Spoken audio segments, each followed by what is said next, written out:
Assalamualaikum warahmatullahi wabarakatuh. Syukur kehadirat Tuhan Yang Maha Esa yang telah mendatangkan rahmat dan inayahnya. Yang kami hormati dosen pengampu kami, dosen pengampu mata kuliah Psikologi Pendidikan, Dr. Nurbaini Triadiningsih, dan teman-teman yang saya sayangi. Kami dari kelompok 5 akan mempresentasikan hasil diskusi kelompok kami dengan judul penilaian hasil-hasil pendidikan. Untuk selanjutnya, izinkanlah kelompok kami memperkenalkan anggota kelompok kami, yaitu yang pertama ada Mbak Enggar Suciati dengan NIM 2252000041. Kemudian ada Mbak Ayuna Azharha Sarika dengan NIM 2252000051. Kemudian ada Mbak Fira Septia Handayani yaitu dengan NIM 2252000054. Kemudian ada Kali Wijayanto dengan NIM 2252000056 yaitu saya sendiri. Kemudian ada Mbak Hersya Anjita yaitu dengan NIM 2252000068. Kemudian ada Mas Kevin Van Reza Ardiansyah dengan NIM 2252000070. Kemudian ada Mbak Sita Togado Karima dengan NIM 2252000072. Kemudian ada Mbak Siva Maimuna dengan NIM 2252000171. Untuk selanjutnya kami akan menuju pada pendahuluan. Pada pendahuluan ini akan mempresentasikan yang pertama, masalah penilaian hasil-hasil pendidikan. Penilaian dalam pendidikan sudah ada sejak awal manusia mulai mendidik karena merupakan bagian penting dari proses pendidikan. Tujuannya adalah untuk menilai keberhasilan peserta didik dalam mencapai tujuan pendidikan melalui berbagai metode seperti ujian, tugas, dan tanya jawab. Sejarah penilaian dapat ditelusuri sejak zaman kuno seperti dalam masyarakat primitif dan Tiongkok kuno pada masa dinasti Han, di mana penilaian digunakan untuk memilih pejabat berdasarkan ujian. Sistem ini kemudian mempengaruhi negara-negara barat seperti Inggris, Amerika Serikat, dan Prancis yang mengembangkan sistem seleksi berbasis ujian. Seiring berjalannya waktu, sistem penilaian semakin berkembang dan diterapkan secara luas. Kemudian, yang kedua, rapor sebagai perumusan terakhir sesaat daripada penilaian hasil-hasil pendidikan. Penilaian hasil pendidikan bertujuan untuk mengetahui sejauh mana kemajuan belajar siswa pada saat tertentu. Hasil penilaian dirumuskan dalam bentuk rapor dengan berbagai sistem, seperti penggunaan huruf A, B, C, D, dan E, kemudian skala 0 sampai 10, kemudian 0 sampai 100, itu adalah penggunaan penilaian. Kemudian di Indonesia umumnya digunakan skala angka 0 sampai 10. Namun akhir-akhir ini juga banyak digunakan sistem huruf. Sekolah menerbitkan rapot secara berkala setiap 4 bulan di tingkat dasar dan setiap 6 bulan di tingkat lanjutan. Rapor mencakup penilaian terhadap kelakuan, kerajinan, dan kepandaian murid yang menjadi tanggung jawab guru untuk menyampaikan.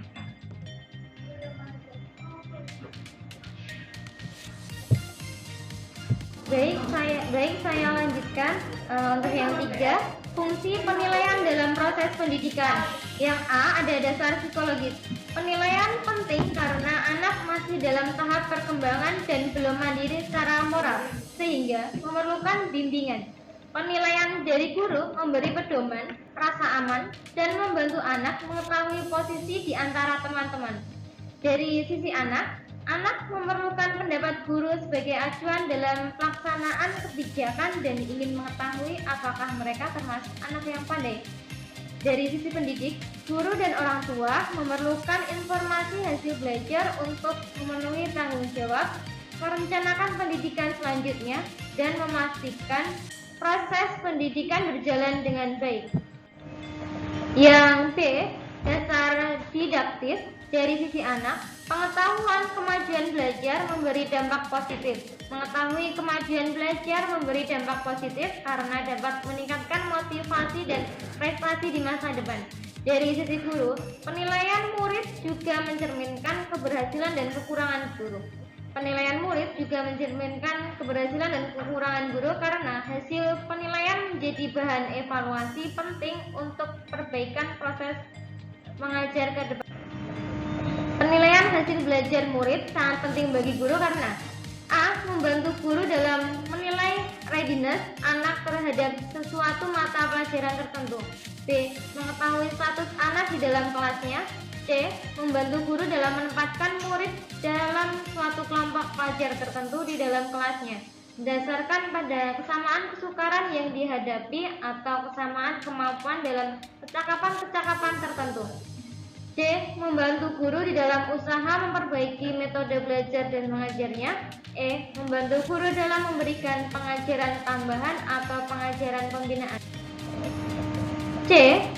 Ada dasar administratif. Orang menilai hasil-hasil pendidikan itu juga mempunyai dasar administratif. Dengan adanya penilaian yang rumusan terakhirnya berwujud raport itu, maka dapat dipenuhi sebagai kebutuhan administrasi yang pokok-pokoknya adalah sebagai berikut.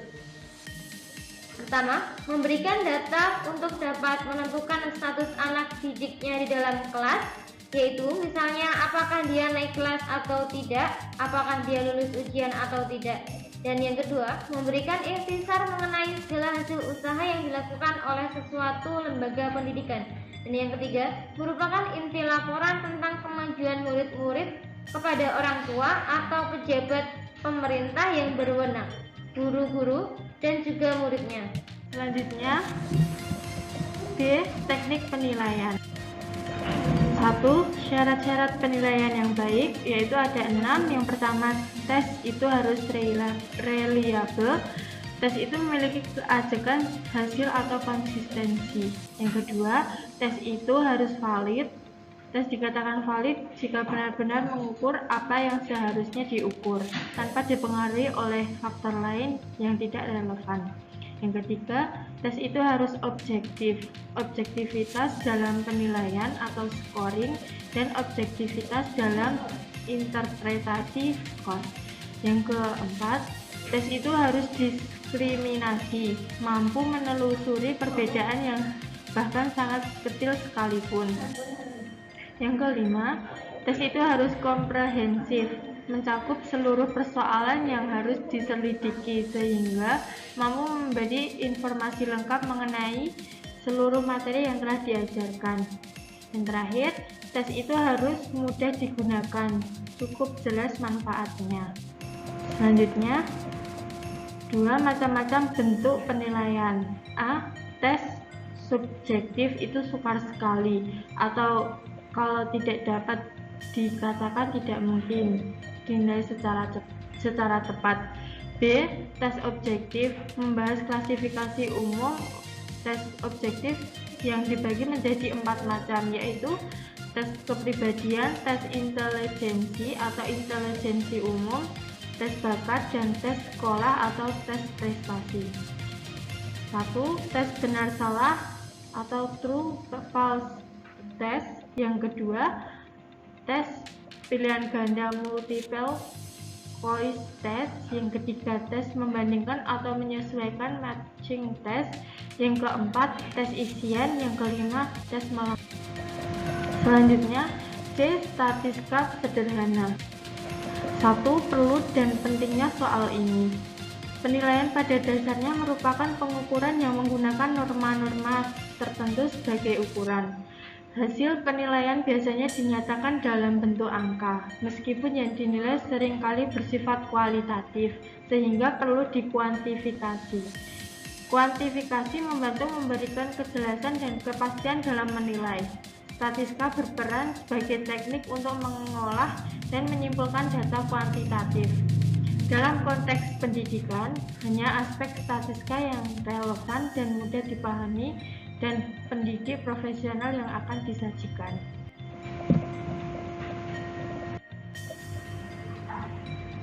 Selanjutnya saya akan menjelaskan untuk yang kedua, bermacam-macam data kuantitatif. Data kuantitatif itu dapat dibedakan menjadi 4 macam, yaitu A. Data nominal, yaitu data yang kita peroleh kalau kita melakukan klasifikasi. Misalnya data laki-laki, data perempuan, tua, muda. B. Data urutan atau data ordinal atau rang data atau ordinal data, yaitu data yang menunjukkan urutan kedudukan masing-masing hal dalam data itu. Misalnya setelah diadakan ujian lalu dapat diketahui siapa-siapa yang nomor 1, 2, 3, 4, 5, dan seterusnya. Dan yang C, data interval, yaitu data di mana terdapat jarak yang sama di antara hal-hal yang diselidiki atau dipersoalkan. Misalnya, juara 1 bernama Totok dengan jumlah nilai 205, kemudian ada juara 2 bernama Didik dengan jumlah nilai 200, juara 3 bernama Nunung dengan jumlah nilai 175. Dan D, ada data nisbah atau data perbandingan atau data rasio atau rasio data, yaitu data yang mempunyai nol mutlak, harga nol seperti yang kita pergunakan dalam perhitungan matematika. Selanjutnya ada yang ketiga, pembuatan tabel frekuensi. Jika kita memiliki 50 murid dan memberikan data ulangan, hasilnya adalah sekumpulan nilai yang belum teratur dan sulit memberikan gambaran jelas tentang kelompok tersebut. Nilai-nilai seperti ini disebut data mentah atau data kasar. Secara singkat, langkah-langkah yang harus ditempuh dalam membuat tabel frekuensi bergelombang itu adalah sebagai berikut. A. Menetapkan banyaknya dan besarnya interval. Untuk hal ini sebenarnya tidak ada hukumnya, jadi segalanya ditentukan sesuai dengan keadaannya. Tetapi sebagai ancar-ancarnya disarankan banyaknya interval, yaitu banyaknya kelompok-kelompok itu hendaknya antara 10 sampai 20.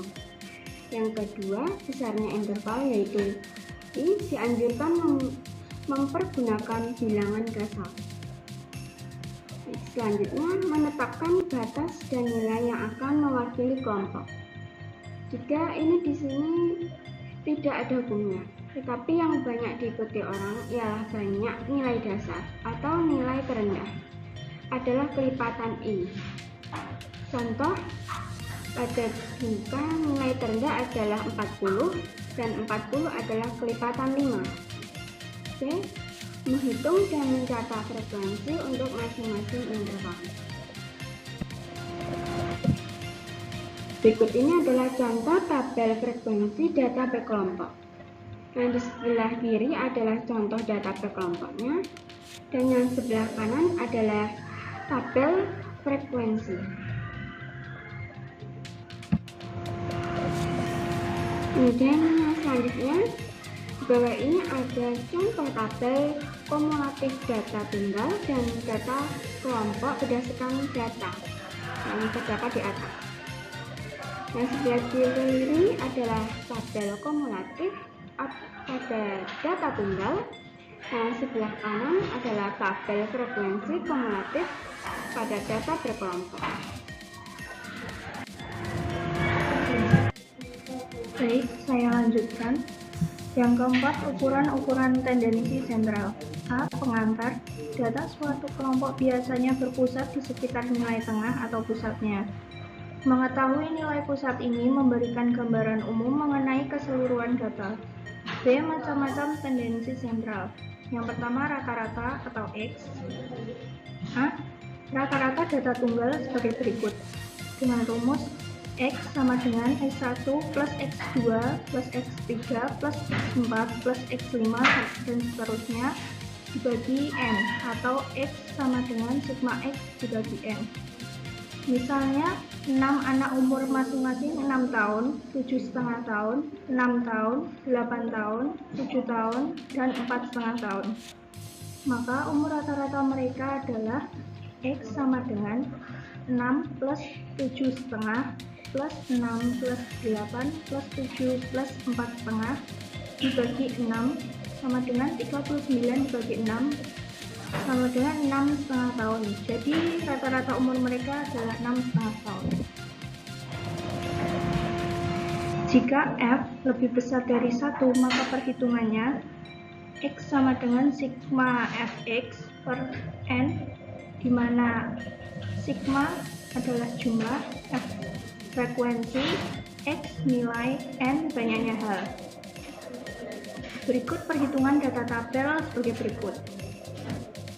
Rata-rata sama dengan sigma Fx per N sama dengan 292 dibagi 50. Hasil dari tabel tersebut rata-ratanya adalah 5,84. Selanjutnya B, rata-rata data berkelompok. Data yang terdapat pada tabel 8.3 itu kalau kita hitung rata-ratanya adalah sebagai berikut. X sama dengan sigma Fx plus per N sama dengan 3.395 dibagi 50, hasilnya 67,9. Kemudian adapun cara menghitung nilai rata-rata dengan metode singkat. Rumusnya X sama dengan C atau nilai koreksi, sedang C I dikali sigma Fx per N. Jadi rata-rata sama dengan X plus I dikali sigma Fx per N sama dengan 67 plus 5 dikali 9 per 50 sama dengan 67 plus 0,9 sama dengan 67,9. Baik, terima kasih. Saya lanjutkan yaitu nomor 2, titik tengah atau medium. Medium dari sebuah bilangan ialah titik di mana dari separuh bilangan itu terdapat di atasnya dan separuh lagi di bawahnya. Contoh medium data tunggal. Apabila banyaknya bilangan dasar, misalnya 2n plus 1, maka MD-nya adalah bilangan yang ke n plus 1. Jadi kalau datanya 18, 27, 40, 16, 36, 35, 38, 30, maka medium atau MD-nya adalah 30. Apabila banyaknya bilangan genap, misalnya 2n, maka MD-nya terletak di antara bilangan ke n dan ke n tambah atau plus 1. Jadi kalau datanya 15, 18, 19, 22, 25, 26, 29, 34, 35, 38, maka mediumnya terletak antara 25 dan 26 atau 25,5. Selanjutnya contoh data berkelompok. Dari data berkelompok dihitung seperti pada contoh berikut, yaitu interval 40 sampai 44, 35 sampai 39, 30 sampai 34, 25 sampai 29, 20 sampai 24, 15 sampai 19, 10 sampai 14, 5 sampai 9, 0 sampai 4. Kemudian F-nya 1, 2, 5, 3, 10, 4, 1, 1. Kemudian FCB itu ada yang 10 sampai 14, 6, lanjut 2, 1. Kemudian FCA nya 1, 2, 4, 9, 12. Maka mediumnya sama dengan 1 plus N per 2 kurangi FCB per FCI, atau kalau dihitung dari atas. Medium sama dengan U min N per 2 kurangi FCA per FTI. Maka dari tabel di atas dapat dihitung sebagai berikut. Medium sama dengan 14,5 tambah atau plus 28 per 2 kurangi 6 per 10 kali 5, kemudian sama dengan 14,4 tambah 4 sama dengan 18,5, atau medium atau MD sama dengan 19,5 28 plus 28 per 2 kurangi atau min 12 per 10 kali 5 sama dengan 19,1 min 1 sama dengan 18,5. Kemudian modus atau model MO, simbolnya modus atau model adalah titik yang mempunyai distribusi maksimum dalam suatu data atau nilai yang sering muncul. Kata kuncinya yaitu ini yang sering muncul. Contoh modus data berkelor, rumusnya modus MO simbol sama dengan 1 plus FA per FA plus FB I atau MO sama dengan U kurangi atau min FB per FA plus FB I. Kemudian contohnya dengan angka modus 14,5 plus 3 per 3 tambah 4 kali 5 sama dengan 14,5 tambah 2,14 sama dengan 16,64 atau MO sama dengan 19,5 plus 4 per 3 tambah 4 kali 5 sama dengan 19,5 kurangi 2,86 sama dengan 16,64. Berikut tabelnya bisa disimak bersama-sama.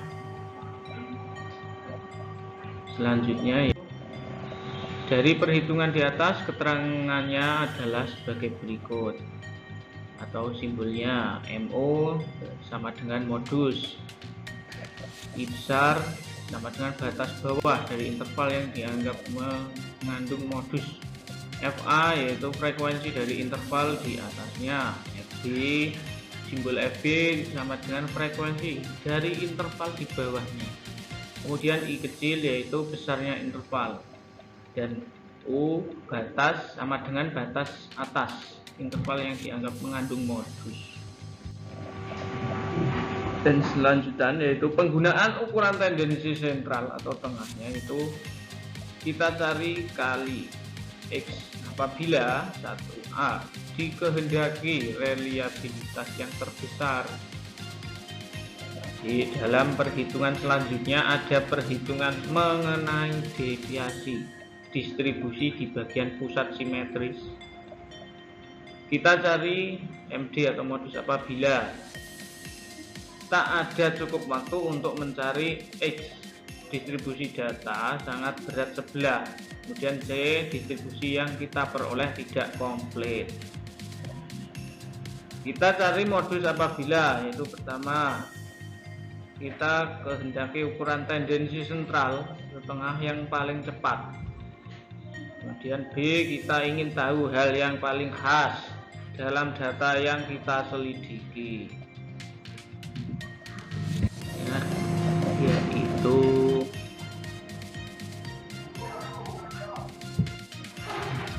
selanjutnya ukuran-ukuran pemencaran atau sebaran atau variabilitasi. Ukuran pemencaran atau sebaran atau variabilitas digunakan untuk memberikan gambaran yang lebih lengkap tentang data, khususnya mengenai tingkat penyebaran nilai-nilai data dari nilai rata-ratanya. Macam-macam pemencaran atau sebaran antara lain: A. Deviasi rata-rata atau average deviation. Deviasi rata-rata atau AD adalah rata-rata dari semua deviasi kalau kita mengabaikan tanda aljabarnya. Setiap skor dalam suatu distribusi dapat menyimpang dari rata-rata X. Penyimpangan ini ditunjukkan dengan tanda positif jika skor lebih besar dari X, negatif jika skor lebih kecil dari X. Rumus penghitungan deviasi rata-rata yaitu deviasi sama dengan rata-rata nilai dikurangi skor A. Lanjutan. Untuk itu, dalam menghitung deviasi rata-rata, tanda deviasi diabaikan menggunakan nilai absolut agar bisa menunjukkan seberapa besar penyimpangan nilai-nilai dari rata-rata secara keseluruhan. Berikut ini dapat dirumuskan. AD atau deviasi rata-rata sama dengan sigma per X per N, di mana X adalah nilai mutlak dari X. Dari data di samping dapat dihitung AD sama dengan sigma X per N sama dengan 18,8 per 10 sama dengan 1,88. Tabel seperti pada PPT. Selanjutnya B. Deviasi standar atau SD, Standard Deviation. Deviasi standar adalah ukuran yang paling umum dan terpercaya untuk menunjukkan tingkat sebaran atau variabilitas data. SD dihitung langsung dari deviasi setiap nilai terhadap rata-rata dan menunjukkan seberapa jauh data-data tersebar dari nilai rata-rata secara keseluruhan. Rumus perhitungan data sederhana yaitu akar dari sigma kali 2 per N. Seperti contoh perhitungan SD pada tabel tersebut.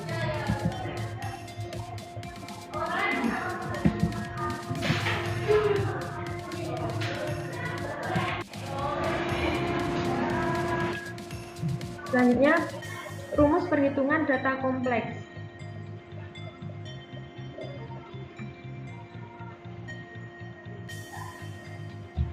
Rumus perhitungan data kompleks yaitu SD sama dengan I sama dengan akar dari sigma F X pangkat R2 per N sama dengan C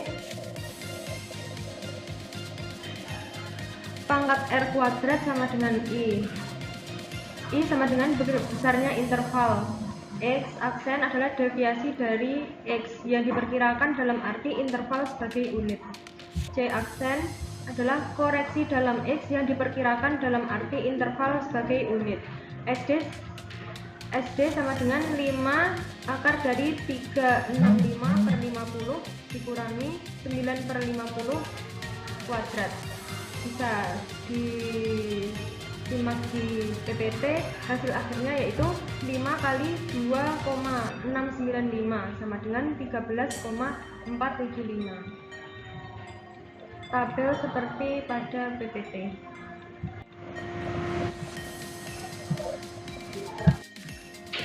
Selanjutnya yaitu korelasi. Cara menghitung korelasi. Korelasi produk momen dari person. RXY sama dengan sigma XY per N kali sigma X kali sigma Y, di mana RXY sama dengan korelasi antara X dan Y. X sama dengan deviasi tiap nilai X dari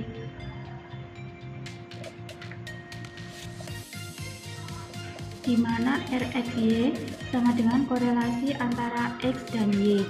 X sama dengan deviasi tiap nilai X dari X rata-ratanya.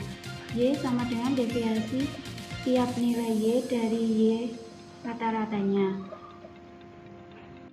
Sigma XY sama dengan jumlah dari hasil tiap X kali Y. Sigma X sama dengan SD dari X, sigma Y sama dengan SD dari Y, dan N sama dengan banyaknya orang. Berikut adalah contoh dari korelasi.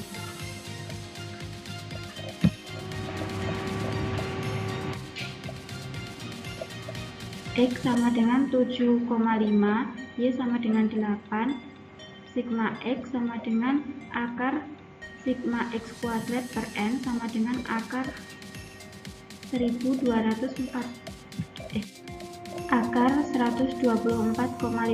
per 10 sama dengan akar 12,45 sama dengan 3,520 sama dengan 3,53.